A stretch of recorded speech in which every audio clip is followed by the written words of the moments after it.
bite-sized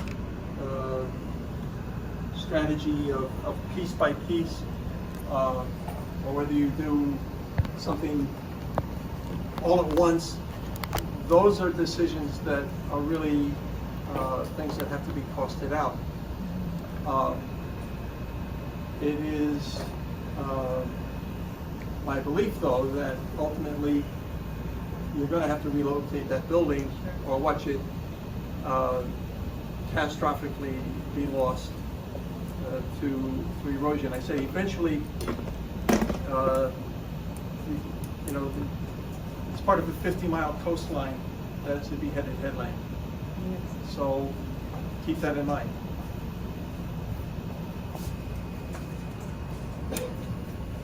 Hi, Steve, and thank you for a very informative lecture. I took notes.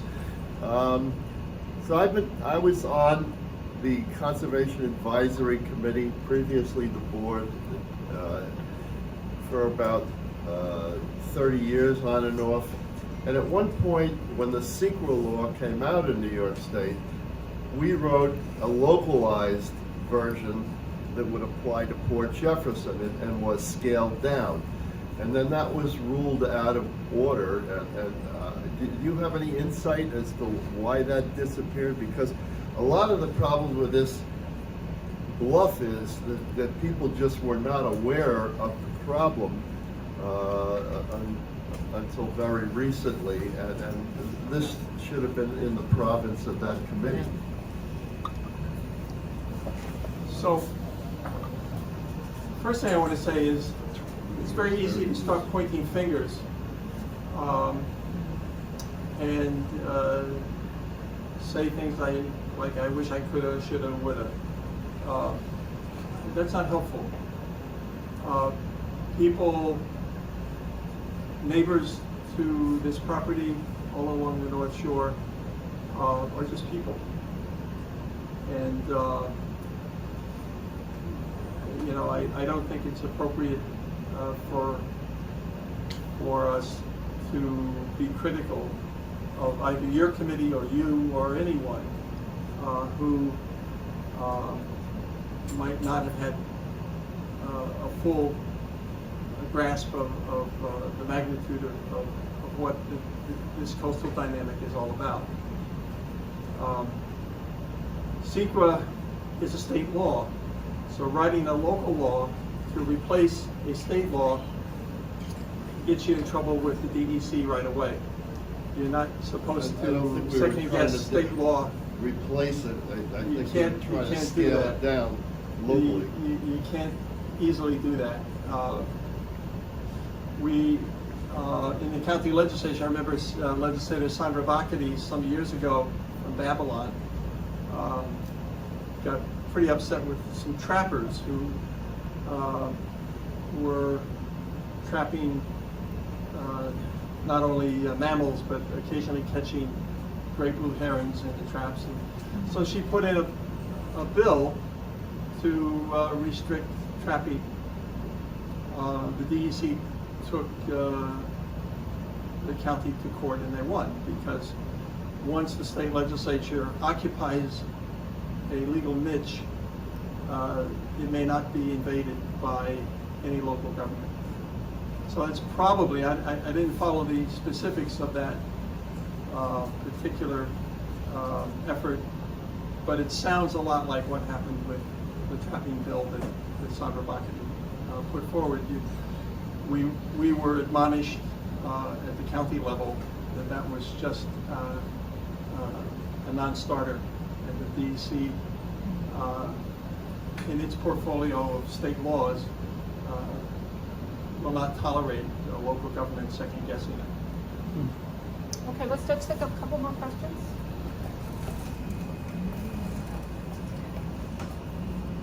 Hi, thanks again for the presentation. I thought it was great. I just had a general question about the term they use, the beheaded headlands part. Is the Port Jeff, Stony Brook, Suffolk area the only non-beheaded headland, like after Nesquag over? Like, is that, are we one of the only, before we get out to like You're the last of the Mohegans in the eastward direction, yes. What was the, just for, I don't know this answer, but also I'm really curious, what was the time lapse between when the headlands of Mount Beheaded headlands reached the same extension into the water that Port Jeff's and Talcott, Stony Brook area would reach? Okay.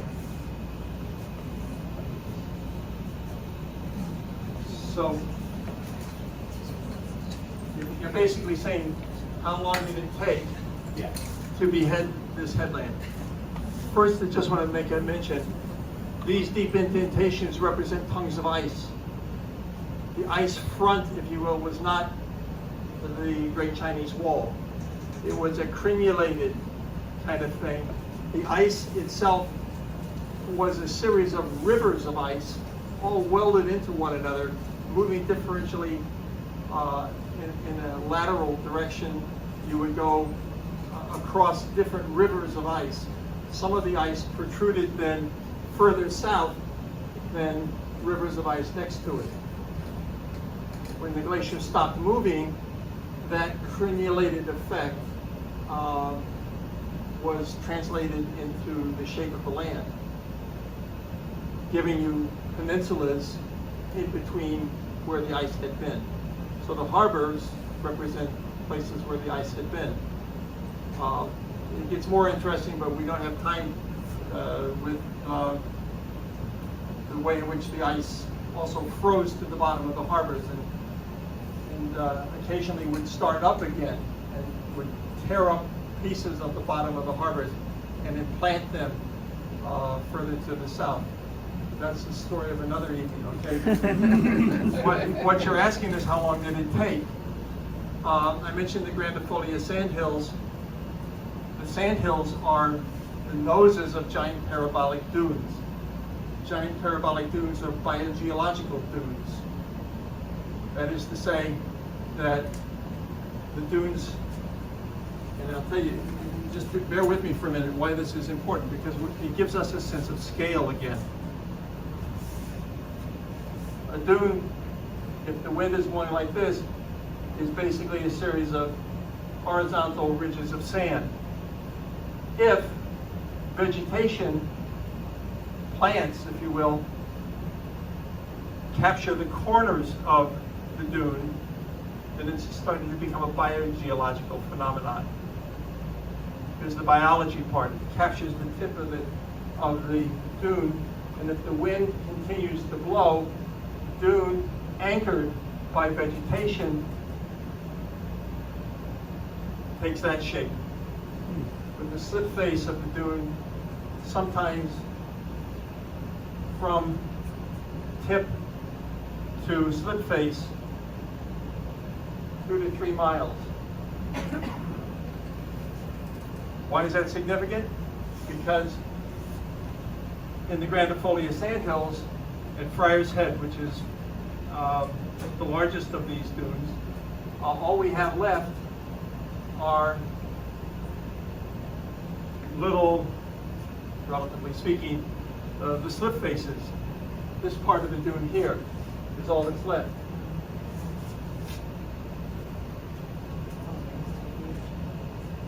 Recreating the dunes, and they're all along this segment of the coast in Riverhead. How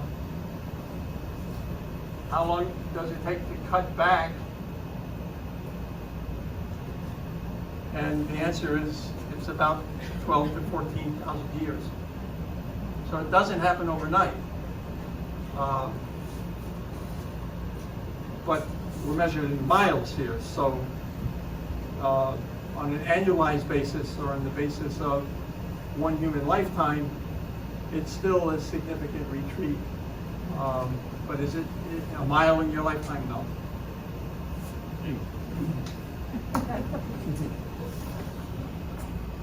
Hi, I just wanted to get back to politics for a second. Louder in the mic. Can you hear me now? Now, yes. I just have a political question. You mentioned CEQA, which my understanding would have to have been done actually at the beginning of this project, but got towards the end of a project for CEQA. And CEQA actually, even though it's a state law, it's still implemented at the local level. the village planning board does secret evaluations all the time. So I think this project is past that, I'm not 100% sure. 'Cause I think It's never necessarily past that. yeah, we can talk about it offline. But anyway, my bigger question is, do you have other suggestions besides CEQA from a political perspective that everybody should think about? I know one issue that's come up repeatedly is the idea of bringing it to a public referendum when you're going through the top law and keeps coming up. So I'd just be curious to have your opinion about that, and if you have any other sort of political tools that you think the village, including the village government, should think about when they move forward or not with the upper wall. So first, let me just say, am I on? Yes, just bring it Closer, farther. closer. Closer to your mouth. Okay. It's on. It's on. Go ahead. Let's see if I can So, get that. a couple of things about the State Environmental Quality Review Act. Not starting correctly 10 years ago doesn't disqualify the possibility of, as one approaches a continuing problem, does not disqualify the ability to do an EIS. If that were the case, you would have a lot of developers who would say, well, I'll pay the penalty and break the law and I don't have to worry about it again. No. It can be a selected option at any point. The first, by the way, the CEQA is based upon national law, and the creation of the concept of doing an environmental impact statement. They didn't do those in the Revolutionary War. This is a relatively new idea.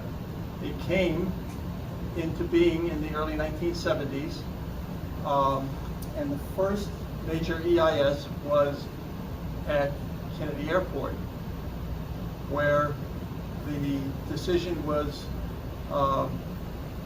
trying to be made as to whether or not to extend the runway into Joco Marsh, the marsh next to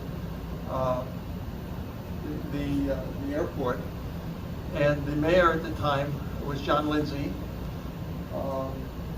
and he was in a spot. So what he did was he asked the National Academy of Engineering and the National Academy of Sciences to join together to do an EIS on the impact of all of Jamaica Bay. The project was already underway.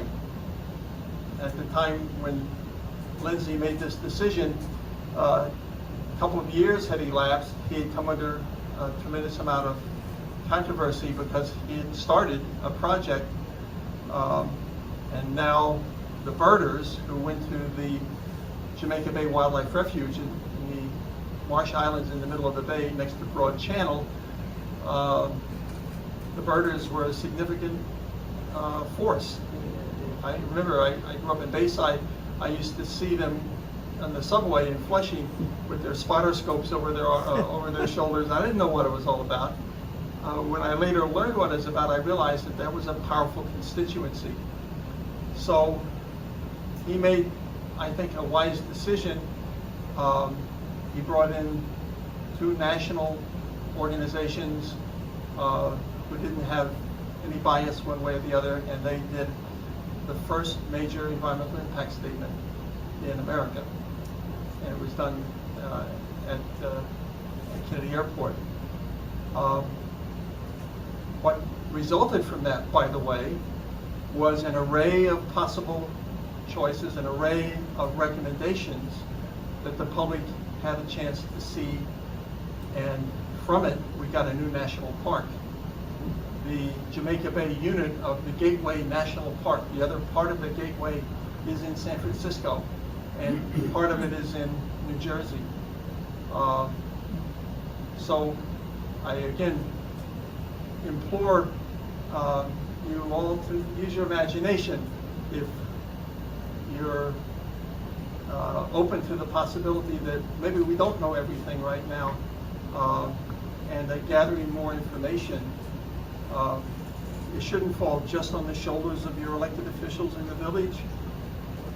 That's a burden. What do you think of the referendum? I think the referendum should follow and not precede the gathering of maximum information and the presentation of choices.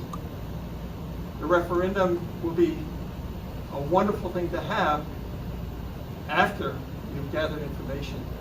If you put a referendum out now, it's likely that it's a missed opportunity to have a full array of choices before you.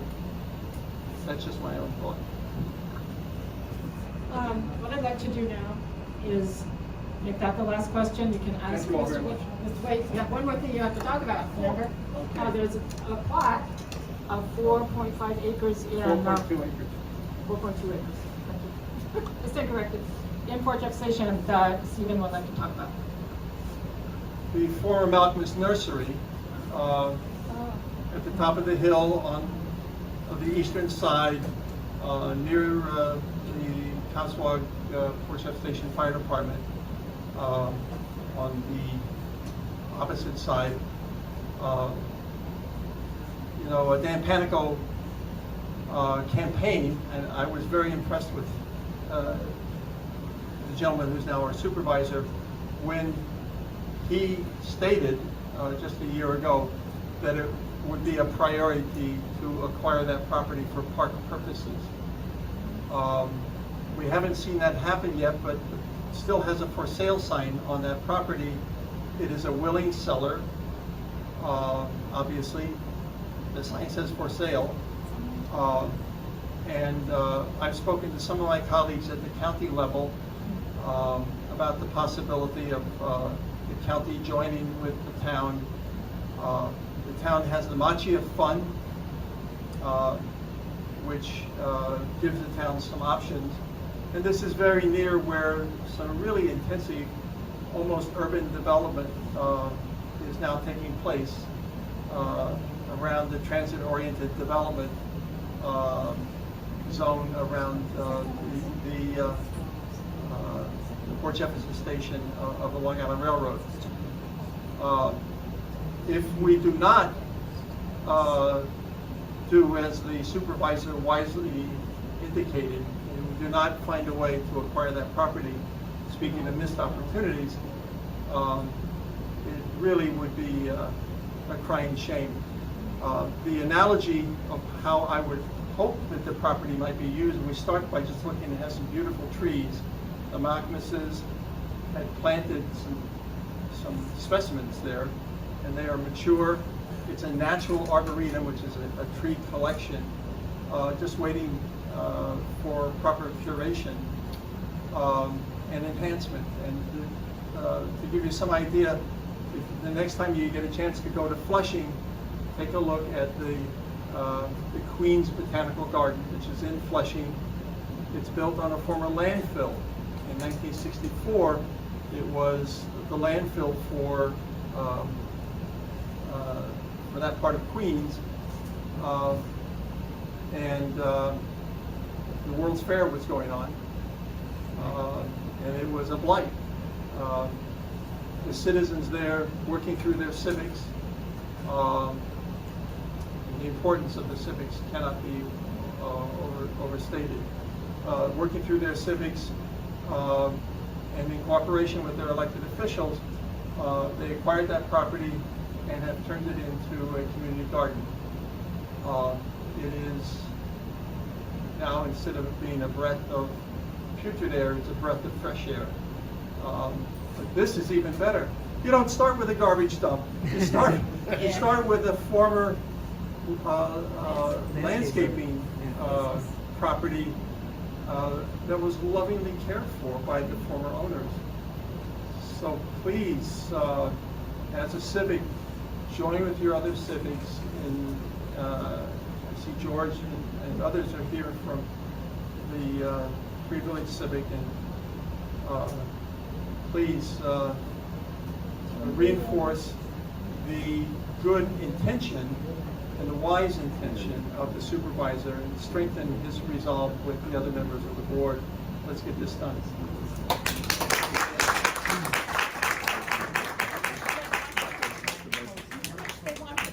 Thank you, everyone. We have half an hour left to chat and get Englebright's photos up here. Sure. I just want to say on behalf of village government, as mayor, thank you so much to the Erosion Commission for being here tonight. Graham chairperson, and I see several of our other members of that commission are here tonight. There's a lot of great discussions that go on. There's field trips, there's examination. I encourage anyone who wants to get involved, even once in a while. I think you said the meetings are every Thursday. I think they're every other Thursday. The next one being Thursday night. We have the Porch Up Country Club in the APR all-purpose room by the tennis court access area. That's where the meetings take place. I also want to thank Legislator Englebright for his kind words and for your very informative presentation. I see now why you are an educator, a geologist, and professor. And I ordered that map. After our meeting, I ordered that map. I loved it so much. Yeah. So anyway, just thank you so much. There's a lot going on with the phase 2 discussions and financing and engineering. So nothing's in stone right now. Nothing's in sand. Everything's in sand. And nothing's in stone. So.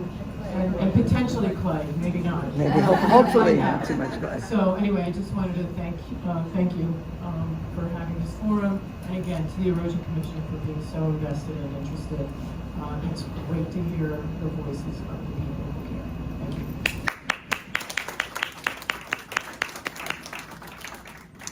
Thank you, Mayor Shapiro. And time now for people to chat. Thank you, Marilyn. Anybody's here, thank you for, yes, can you speak to us? And we'll see you, is it November 11th? November I think it is. Anyway, we will be having our next meeting in about a month. Thank you very much. Thank you.